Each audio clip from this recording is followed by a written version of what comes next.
राम राम। आप देख रहे हैं प्रदेश का नंबर 1 और सबसे भरोसेमंद news channel India news Haryana. मैं हूं आपके साथ पराग गुप्ता। हरियाणा विधानसभा के बजट सत्र के 10वें दिन सदन में कई अहम मुद्दों पर जमकर बहस हुई।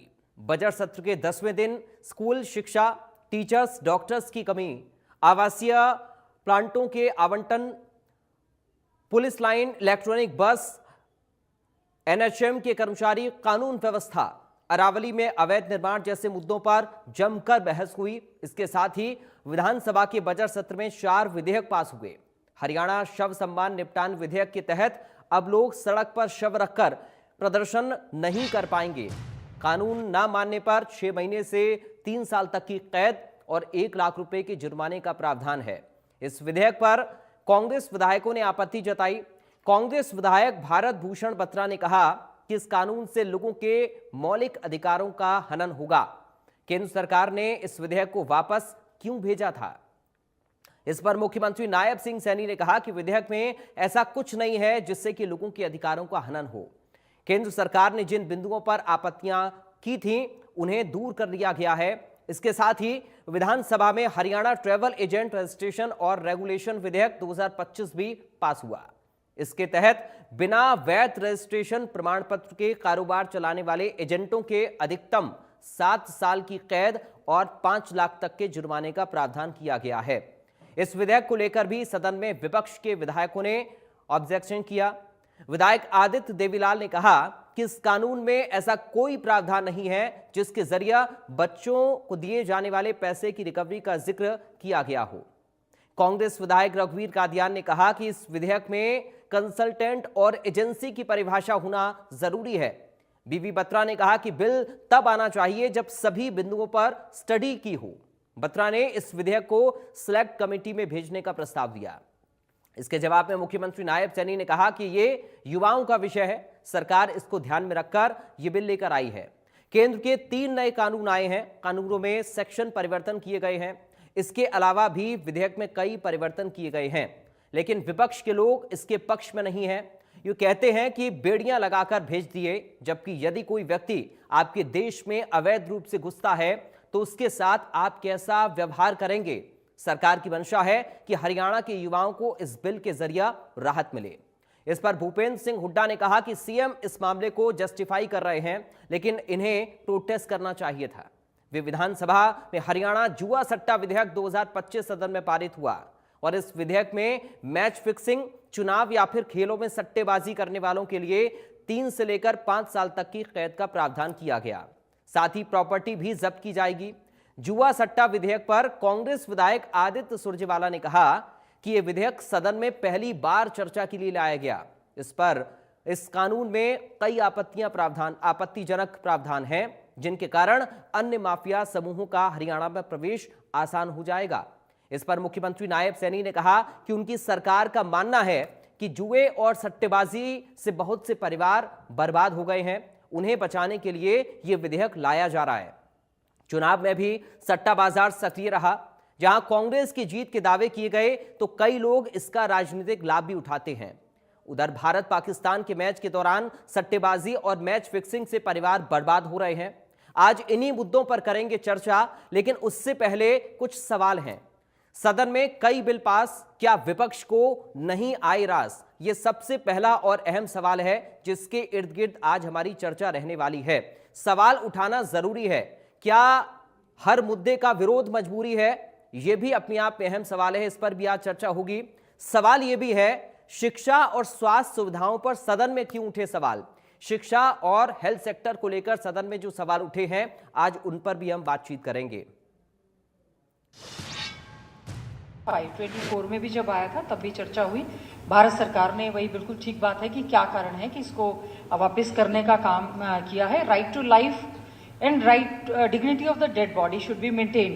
पर इसमें अध्यक्ष महोदय हमारा कहना ये है कि परिवार के सदस्य या कोई भी फैमिली मेंबर जिसकी डेथ हो जाती है किन्हीं कारणों से, एक्सीडेंट से, इंसिडेंट से या कोई मर्डर हो जाता है, मैं ये नहीं समझती कि पर्सनल मेरा मानना है कि कोई शौकिया उसको डेड बॉडी पर सड़क पर रखने का काम करता है। तो इसमें परिवार के सदस्यों से बातचीत करके, क्योंकि इसमें पनिशमेंट का क्लॉज डाला है, पेनल्टी का भी क्लॉज डाला है। कई बार ऐसे ना हो कि एक तो व्यक्ति अपने परिवार के सदस्यों को खो दे और उसके बाद वो पुलिस वालों के या दूसरों के चक्कर इस बारे में काटता रहे कि उसको पनिशमेंट भी हो गई और पेनल्टी भी लग गई। तो इसके लिए काइंडली इस बिल में जरूर ध्यान रखा जाए। उसके अनुसार आए, उसको लेकर के वापस हुआ है। इसमें कुछ चेंजिंग हुए हैं नए कानूनों के अनुसार। और जो इसके अतिरिक्त जो धारा 6 में जहां पुलिस अधिकारी सबको अपने कब्जे में लेता है, क्योंकि माननीय अध्यक्ष जी, व्यक्ति, ये हमारा संविधान व्यक्ति की सुरक्षा के लिए है, उसकी सुरक्षा करता है। किसी को अधिकार नहीं है हमारे सम्मानित व्यक्ति का, चाहे जब तक वो है, सुरक्षा करना संविधान का दायित्व है, और उसके बाद भी जब तक उसका निपटान नहीं हो जाता। और उसको लेकर के, क्योंकि कई बार देखा भी है, आपके सामने भी कई बातें आती हैं और उसके अंदर रोड जाम होते हैं, और सबको कहीं तो हमने ये भी देखा है कि 20-20 दिन, 25-25 दिन उसका निपटान ही नहीं करता। माननीय अध्यक्ष जी, उसके साथ अन्याय है और उसको लेकर के ये कानून लेकर के आए हैं। और नए कानूनों में जो आपराधिक नए कानून आए हैं, उसके तहत इसमें कुछ चेंजिंग हमने किए थे और उसमें लेकर के आए हैं। बाकी और कुछ है, क्योंकि युवाओं का शोषण ना हो, युवा बचे। और इसके ऊपर माननीय अध्यक्ष जी, बड़ी डिबेट भी इस महान सदन में अभी हुई है।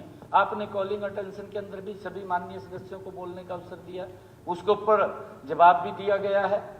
सरकार की मंशा, मैंने शायद उस वक्त ये भी कहा था सभी माननीय सदस्यों को कि हम इसके ऊपर कानून लेकर के आ रहे हैं, एक बिल लेकर के आ रहे हैं, और सभी माननीय सदस्यों से मैंने आग्रह किया था कि इसको सर्वसम्मति से पास करें, ये भी कहा था।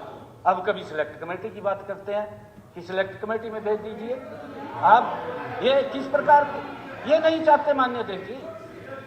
माननीय अध्यक्ष जी, ये इनकी मंशा क्या है मुझे मालूम नहीं है, परंतु सरकार की मंशा स्पष्ट है कि अगर कोई एजेंट हमारे युवाओं को प्रलोभन दे करके या उसका शोषण करके या उसको जमीन उसकी बिकवा करके उसको गलत रास्ते से भेजने का काम करता है। आपके माध्यम से मुख्यमंत्री जी सवाल है, क्या ये अमेरिका ने जो किया, बेड़ियां लगा के भेजे, जस्टिफाई कर रहे हैं? ये हमारे देश में भी है। नहीं अध्यक्ष जी, कमाल है, प्रोटेस्ट करने की बजाय ये कह रहे जस्टिफाई कर। माननीय सदस्यगण, सदन की कार्रवाई, बांग्लादेश में हमारे सदन का समय आधे घंटे के लिए बढ़ाया जाता है। भेजा, किसी को हथकड़ी लगा के भेजा बांग्लादेशियों को, जो हमने बाहर भेजा, तो वो कैसे अमेरिका में? बहुत देशों ने तो उतरने नहीं दिया उनके जहाज। स्पीकर सर, देखने में तो ये कानून का पर्पस और गोल बहुत अच्छा है, मैं भी मानता हूं, पूरी कांग्रेस पार्टी मानते हैं, लेकिन असल में अगर इस कानून को बड़ा ध्यान से पढ़ा जाए तो हरियाणा में एक दरवाजा खोल देता है सट्टाबाजी और ब्लैक मार्केट का लीगल सैंक्शन का। ये लॉ डीपली फ्लॉड है और ड्राफ्टिंग में ही इसके अनेक दिखते हैं। मैं ये आलोचना के लिए नहीं कह रहा, बल्कि ये मानता हूं कि अगर कहीं कमी है तो सरकार को उस पर दोबारा सोचकर उसे ठीक करना चाहिए, ताकि हमारे प्रदेश के लोगों के लिए जुआ, सट्टा व इस तरह के घर और पैसा लूटने वाली एक्टिविटीज को हम बंद कर पाए। माननीय अध्यक्ष जी, हमारा ये मानना है, हमारी सरकार का, कि इस जुए सट्टेबाजी के अंदर बहुत ज्यादा परिवार बर्बाद हो रहे हैं। इसके लिए कानून बने, सख्त कार्रवाई हो, उसको लेकर के हम आए। माननीय अध्यक्ष जी, कई बार इस सट्टे से वातावरण बदलने की भी कोशिश करते हैं। माननीय अध्यक्ष जी, अगर आपके ध्यान में हो, अगर अभी देखें विधानसभा के चुनाव चल रहे थे, सट्टा बाजार ये कही जा रहा था, कहा जी कांग्रेस आएगी, कांग्रेस आएगी। माननीय अध्यक्ष जी, वातावरण को बदलने का काम, इसके ऊपर रोकथाम लगाने के लिए कि ये प्रभावित ना हो कोई व्यक्ति, उस प्रभावित से भी रोकने का काम इससे होता है, परिवार भी बर्बाद ना हो। माननीय अध्यक्ष, तो रिएक्शंस आपने सुन लिए। सदन के अंदर जो सवाल उठे और जिन पर जवाब मुख्यमंत्री की तरफ से दिए गए, शिक्षा और स्वास्थ्य सुविधाओं को लेकर सवाल उठे हैं, इन पर भी आज हम बात करेंगे। और जो 4 विधेयक पेश हुए हैं, जो पारित हुए हैं सदन में, आज उन पर भी चर्चा होगी। इस वक्त हमारे साथ कुछ खास मेहमान जुड़ गए हैं, सीधा आपका परिचय करा दें। बीजेपी से प्रवक्ता प्रोफेसर वीरेंद्र चौहान इस वक्त हमारे साथ हैं। प्रोफेसर साहब आपका स्वागत है। कांग्रेस से प्रवक्ता एडवोकेट योगेश सिहाग हमारे साथ हैं। सिहाग साहब आपका स्वागत है। इनेलो से प्रवक्ता रजत पंजेटा हमारे साथ हैं। रजत जी आपका स्वागत है। और डॉक्टर गुरमीत सिंह राजनीतिक विश्लेषक इस वक्त हमारे साथ जुड़ गए हैं। डॉक्टर साहब आपका स्वागत है। सबसे पहले वीरेंद्र चौहान साहब, शुरुआत में आपके साथ ही कर रहा हूं। 4 विधेयक आज पारित हुए हैं, लेकिन अलग अलग तरह की आपत्ति इन सभी को लेकर है। मैं दोहराऊंगा नहीं, समय खराब होगा उससे। आपने सबकी रिएक्शन सर सुन लिए हैं। कहीं पर मौलिक अधिकारों के हनन की बात है, तो कहीं पर चर्चा की बात है कि चर्चा की कहीं कमी रही, चर्चा और आगे बढ़नी चाहिए थी। तो मैं पहला रिएक्शन सर आप ही से चाह रहा हूं आज की चर्चा का। वीरेंद्र जी देखिए, जो सदन है हमारा, हमारी विधानसभा हो या फिर हमारी राज्यसभा, लोकसभा हो, विधानमंडल हो या संसद हो, उनमें जब कानून बनते हैं तो चर्चा के बाद बनते हैं, विमर्श के बाद बनते हैं। जब कोई कानून का मसौदा विधेयक के रूप में आता है सदन के किसी भी सदन के पटल पर, तो पर्याप्त समय वो प्रतिपक्ष को भी मिलता है मीन मेख निकालने के लिए, सुधार के सुझाव देने के लिए, और कोई खामियां हैं तो उनको एक तरह से सबके सामने रखने के लिए, और सत्ता पक्ष के पास अपने पक्ष को बेहतर तरीके से चर्चा के दौरान रखने का अवसर होता है, और प्रतिपक्ष से बहुत बार कुछ सीख लेने का भी होता है। कुछ ऐसे सुझाव हो सकते हैं जो वास्तव में अमल में लाने योग्य हों। तो हम भारतीय जनता पार्टी के नाते एक बात हमेशा कहते हैं कि हम किसी भी सदन में सकारात्मक, रचनात्मक, विधायी चर्चा के पक्षधर रहे हैं। इसलिए हमने सब विधेयकों पर या जब भी कोई कानून हम लाते हैं, हमारा प्रयास होता है कि पर्याप्त मात्रा में उस पर चर्चा हो, विमर्श हो। अब चर्चा, विमर्श, सकारात्मक सुझाव, मीन मेख, नुक्ताचीनी, ये प्रतिपक्ष का अधिकार भी है, जिम्मेदारी भी है। परंतु जब प्रतिपक्ष रचनात्मक योगदान देने के बजाय केवल और केवल कोरी राजनीति करने पे आ जाए, राजनीति करना कोई खराब बात नहीं है, लेकिन कोरी राजनीति करने का जो शब्द प्रयोग मैं जब करता हूं तो इसका अर्थ यह कि केवल और केवल राजनीतिक पॉइंट स्कोर करने के लिए मैं बड़ा, हम सुतरे, हम गणे सोने, हम जमाए ठीक, और सत्ताधारी दल तो बिल्कुल खराब है, उनके यहां तो कुछ भी ठीक नहीं है और कुछ भी ठीक चल नहीं रहा, वो चला नहीं सकते। जब प्रतिपक्ष इस मुद्रा में आता है और विरोध के लिए विरोध करता है, तब गड़बड़ हो जाती है। जो भी विधेयक सदन में आए, ठीक है, उन पर चर्चा करने के लिए पर्याप्त समय दिया गया, और सरकार का प्रयास यही रहा कि कोई अच्छी बात वहां से आए तो उसको स्वीकार कर लिया जाए। अगर प्रतिपक्ष की ही सारी माननी हो और प्रतिपक्ष के हिसाब से ही सदन चलना हो, तो फिर सत्ता पक्ष, बहुमत, इन सब बातों का कोई अर्थ रह नहीं जाता है। जैसे प्रतिपक्ष जिस तरह से सब कुछ करना चाहता है, उस तरह करने के लिए उन्हें हरियाणा की जनता के दरबार में 5 वर्ष बाद जाना पड़ेगा। जनता जनादेश देगी तो वो अपने हिसाब से और बेहतर कर लेंगे।